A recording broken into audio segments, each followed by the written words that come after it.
Ration బియ్యం పంపిణీలో డీలర్లు అక్రమాలకు పాల్పడితే కఠిన చర్యలు తప్పవని ఆర్ఐ నాగరాజు హెచ్చరించారు. అర్హుడైన ప్రతి లబ్ధిదారునికి ప్రభుత్వం అందిస్తున్న రేషన్ బియ్యం సక్రమంగా చేరేలా డీలర్లు నిబంధనలు పాటించాలన్నారు. సిద్దిపేట జిల్లా దౌలతాబాద్ మండల పరిధిలోని మచన్పల్లి, షేరిల్లా గ్రామాల్లో రేషన్ బియ్యం పంపిణీపై ఆరోపణలు కలకలం రేపుతున్నాయి. మరణించిన వ్యక్తులు, వివాహం అనంతరం ఇతర గ్రామాలకు వెళ్లిన వారి పేర్లు రేషన్ కార్డుల నుంచి తొలగించకుండా కొనసాగుతున్నాయని గ్రామస్తులు ఆరోపించారు. ఆయా పేర్లపై కేటాయిస్తున్న రేషన్ బియ్యాన్ని కొందరు డీలర్లు లబ్ధిదారులకు అందించకుండా అక్రమంగా తీసుకుంటున్నారని గ్రామస్తులు ఆవేదన వ్యక్తం చేశారు.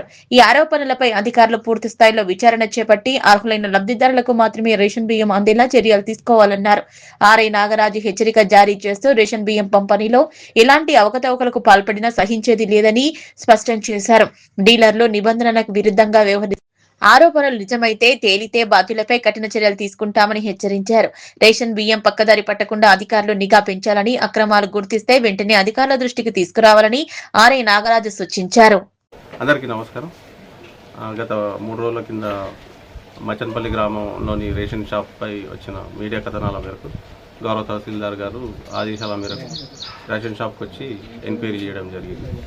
దానిలో భాగంగా ఈ పాస్ మిషన్తో స్టాక్ను వెరిఫై చేయగా, షాప్లో ఉన్న స్టాక్ను వెరిఫై చేయగా 27 కేజీలు బ్యాలెన్స్ చూపిస్తే షాప్లో కూడా 27 కేజీలు ఉన్నది. ఇంకా ఎవరైతే మీడియాలో ఆరోపించిన వ్యక్తిని మన డీలర్ గారిని విచారించడం జరిగింది. ఆ నివేదికను పై అధికారులకు సమర్పించడం జరుగుతుంది.